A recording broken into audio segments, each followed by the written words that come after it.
J'ai eu 150 box d'annulés. J'ai un carton de 12 box qui n'a pas été annulé, il a été maintenu. Par contre, je vais le recevoir en novembre. Salut à tous, cette semaine je voulais commencer la série de vidéos sur le marché des cartes Pokémon et faire quelque chose d'intéressant, apporter de la valeur, et finalement on va faire autre chose parce que je suis pas content, mais alors pas content du tout. J'ai vu la vidéo hier de Idir et je vais y faire référence, donc si jamais tu ne l'as pas vu, je te mets le lien dans la description, je te conseille d'aller la voir. Hier, le 7 mai à 10h du matin heure japonaise, le Pokémon Center ouvrait les précommandes pour la box S6A Eevee. Comme l'explique très bien Idir, effectivement très peu de gens ont pu commander leur box. Et ça c'est dû notamment à l'affluence monumentale et également à l'utilisation de bots. Pour la majorité des gens, même si les précommandes ouvraient à 10h, déjà à 9h50, le site il était down. Et à côté de ça, il y a des gens qui ont pu utiliser, en utilisant des bots justement, qui ont pu commander 20, 30, 40 commandes différentes avec dans chaque commande deux displays, une box Pokémon Center, etc. Bref, c'est immonde, mais c'est pas le seul problème. Parce qu'en réalité, les commandes du 7 mai, c'était les commandes pour les particuliers. Parce que nous les professionnels, on a passé nos précommandes en février. Ce qui s'est passé hier, ça a été un fiasco total. Même le Pokémon Center s'est excusé sur leur page d'accueil, machin. Bon, bref. Mais bon, on peut estimer qu'il y a des gens qui utilisent des bots. Bon, il y a eu aussi des connexions massives de gens classiques qui voulaient commander. Bon, est-ce que c'est réellement de la faute de Pokémon? Bon, on peut discuter. Donc maintenant, on va discuter des professionnels. Parce que là, c'est un autre délire. Comme je t'ai dit, nous on a dû passer nos commandes pour S6A entre, de mémoire, je crois que c'était de début février jusqu'à mi-février. De février à avril, pour ma part, qui est une petite boutique modeste, on va pas se casser, je vends pas des dizaines de milliers de displays non plus. J'ai eu 150 box d'annulés. J'ai un carton de 12 box qui n'a pas été annulé, il a été maintenu. Par contre, je vais le recevoir en novembre. Et j'ai pour finir deux cartons, donc ça fait 24 box qui ont été maintenus et qui sont décalés à avril 2022. Donc 150 box qu'on m'a dégagé, où on m'a dit bon ça tu les as commandés mais tu les auras pas. Je lui dis bon bah d'accord, ok. 12 box qui arrivent mais finalement en fait bon on va pas être livré en mai, en fait ça arrivera plutôt vers novembre. Et 24 c'est pour avril. Alors je sais pas, je me suis dit c'est une blague, tu sais, je regarde la date comme ça sur mon téléphone portable, puis je me dis bah non on n'est pas le 1er avril, donc c'est pas une blague. Quand je commence à voir qu'on m'annule des commandes par-ci par-là, je contacte quelqu'un, que c'est le manager d'une boutique si tu veux, qui s'appelle Tano-San, pour ne pas le nommer.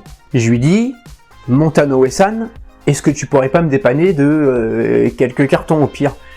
Et il me dit, bah, en fait, moi j'ai commandé 1000 box à peu près pour le magasin. Je vais être livré de 650. Donc, je peux te lâcher un carton, mais pas plus. Bon, je me suis dit, voilà, sur la 150 box qu'on m'annule, si je peux avoir un carton, ça fait toujours... Voilà, ça fait 12 box. Bon, bah, je lui dis, c'est cool et tout. Et puis, bah, finalement, il me rappelle une semaine après, il me dit, bah, c'est mort, parce qu'en fait, on est passé de 650 à 500 maintenant. Et vu qu'il y a un gros souci dès le début de la chaîne, c'est-à-dire de la part de Pokémon, qui livrent pas les grossistes comme il faut, ce qui fait que les grossistes n'ont pas assez de marchandises.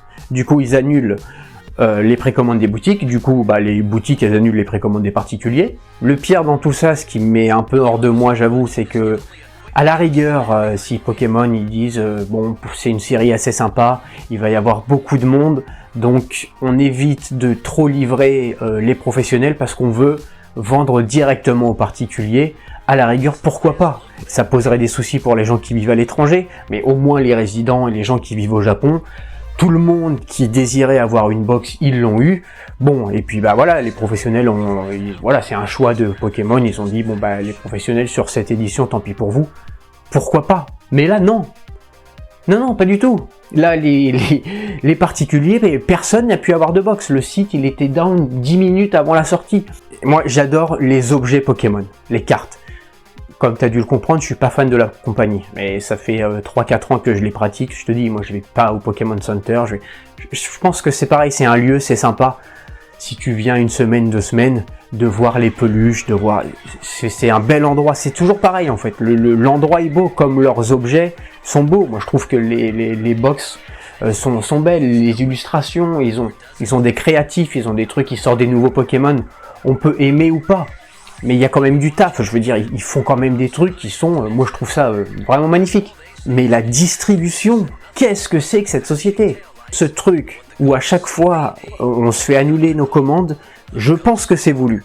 Parce que si, j'ai pas de preuves bien sûr, mais si c'était pas voulu, il faut qu'on m'explique pourquoi est-ce qu'il n'y a pas de souci sur toutes les éditions classiques. Sur S5, il n'y a pas de souci, sur S6, il n'y a pas de souci, sur S4, ça roule, tout roule. Toutes les précommandes ont été validées, tout marche bien. Par contre, pourquoi est-ce que les séries un peu spéciales, les S4A, les S6A, toutes ces séries-là, pourquoi les séries, les box Mario Pikachu, je veux dire, ils savent très... Alors, on peut dire oui, mais parce qu'il va y avoir plus de demandes. Mais je veux dire, les précommandes, c'était en février. Et tu vas livrer en mai. Il s'y passait 4 mois. Donc, quand tu t'appelles Pokémon Company, tu as une force de production qui fait qu'en 4 mois, je t'assure que tu peux en envoyer de la box. Le fait de créer de la rareté artificielle en baissant un peu la production volontairement, c'est une technique marketing. Chaque fois qu'il y a une nouvelle PlayStation, elle est en rupture de stock, etc. Il n'y a pas de problème là-dessus. Et je pense que ça fait vivre la collection. Parce que si c'était pas un petit peu compliqué de récupérer tel ou tel objet, je pense que les gens collectionneraient moins. Tu sais, ton niveau de satisfaction, il augmente en fonction de la difficulté. C'est pour ça qu'il y a un mode difficile dans les jeux vidéo. Je suis pas en train de dire qu'il faut produire des centaines de millions de box et inonder le monde entier, parce que effectivement dans ce cas-là, ça perdrait de la valeur. Mais quand même, le curseur, on le met où? Je veux dire, là, personne n'a rien. J'ai discuté avec 3 managers de boutique, personne n'a assez de stock, ne serait-ce que pour ses propres clients. Je parle même pas de me lâcher 1 ou 2 cartons. Juste qu'ils puissent travailler en fait. Comme moi, que je puisse travailler. Juste les précommandes que les gens m'ont faites, que je puisse leur envoyer. C'est tout ce qu'on demande en fait. Bref, pour S6A, c'est mort, on arrête d'en parler. Moi je veux plus entendre parler de cette édition. Je sais même pas combien de box je vais recevoir. Voilà, on verra bien. Bon tant pis, on va mettre ça de côté. Et puis on se retrouve la semaine prochaine pour faire une vidéo intéressante sur le marché des cartes Pokémon. Allez, à bientôt!